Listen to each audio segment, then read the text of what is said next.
नमस्कार दोस्तों। हमारी आज की कहानी है थप्पड़। थप्पड़ की गूंज से कल्याणी जी की नींद खुल जाती है। बगल वाला कमरा उनके बेटे गौरव का था। आवाज वहीं से आई थी। उन्होंने चश्मा लगाया और उस तरफ जल्दी से जाकर दरवाजे पर कान लगाए तो बहू आरती की सिसकियों की आवाज सुनाई दी। उन्होंने दरवाजा खटखटाना चाहा पर फिर खुद को रोक लिया। इतनी रात को दरवाजा खुलवाना सही नहीं रहेगा। अपने आप को समझकर वह वापस अपने बिस्तर पर आ गई।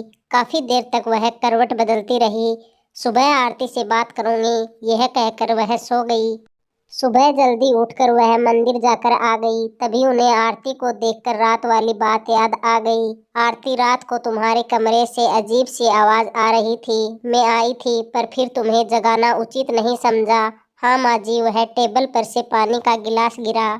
आरती ने बात छुपाते हुए कहा। आरती की सूजी हुई आंखें सब बता रही थी। आखिर में रात को कितना रोई थी और वह ढंग से सो भी नहीं पाई। कल्याणी जी उसका हाल देखकर सब समझ गई थी।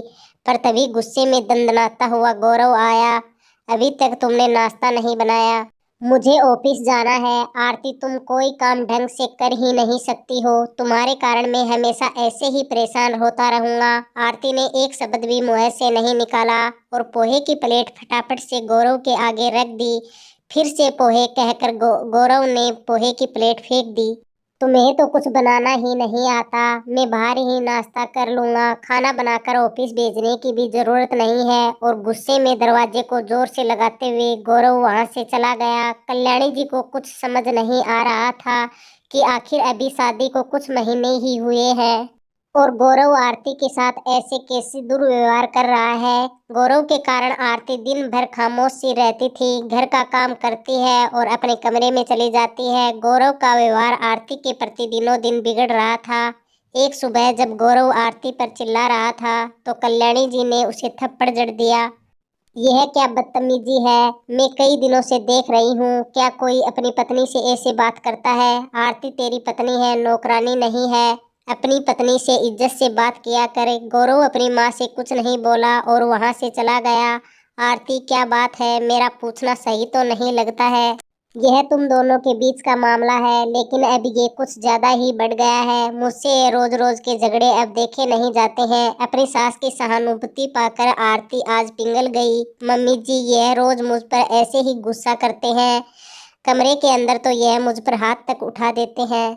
माँ जी, मेरे भाई ने एक महंगी कार ली है। तब से ही यह मुझ पर दबाव डाल रहे हैं कि मैं अपने मायके से ऐसी ही कार लेकर आऊं। मैंने अपने पापा से कार मांगने से इनकार कर दिया क्योंकि पापा ने अपनी सारी जमा पूंजी मेरी शादी में ही लगा दी।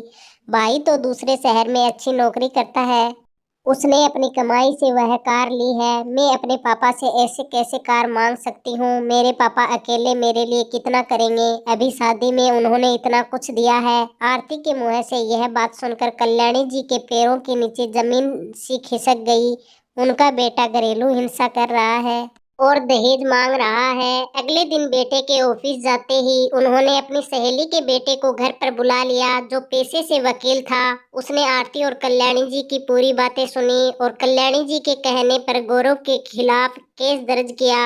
आरती बहुत घबरा गई और घबराते हुए कहा, मम्मी जी, आप अपने बेटे के खिलाफ केस कैसे कर सकती हो। गौरव आपका बेटा है और मैं तो बहू हूँ। जबकि माँ को तो हमेशा अपना बेटा ही प्यारा होता है। आप अपने ही बेटे के खिलाफ कैसे जा सकती हैं।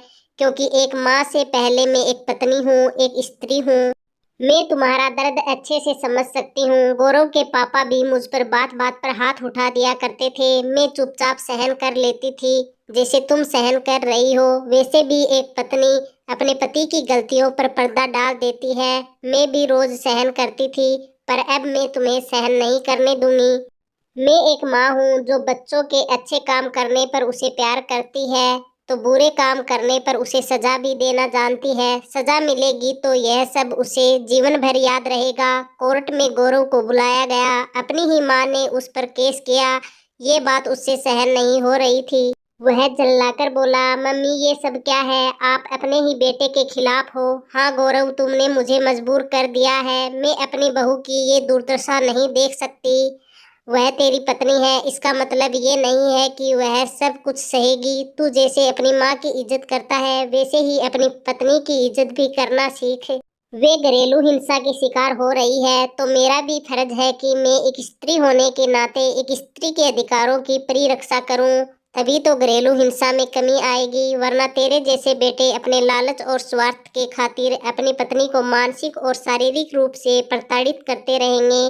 जब तुझे सजा मिलेगी तो तू दोबारा ऐसा करने की सोचेगा भी नहीं। गौरव ने माफी मांगी। कोर्ट ने उसे जुर्माना भरने के लिए कहा और चेतावनी देकर छोड़ दिया कि आगे से वह ऐसा नहीं करेगा। आरती ने अपनी सासू माँ का धन्यवाद किया क्योंकि उन्हीं की वजह से उसे अपनी खोई हुई इज्जत मिली और घरेलू हिंसा से मुक्ति भी मिल गई। दोस्तों, आपको ये कहानी कैसी लगी? अगर कहानी पसंद आई है तो लाइक, कमेंट, शेयर और चैनल को सब्सक्राइब जरूर कर लीजिएगा।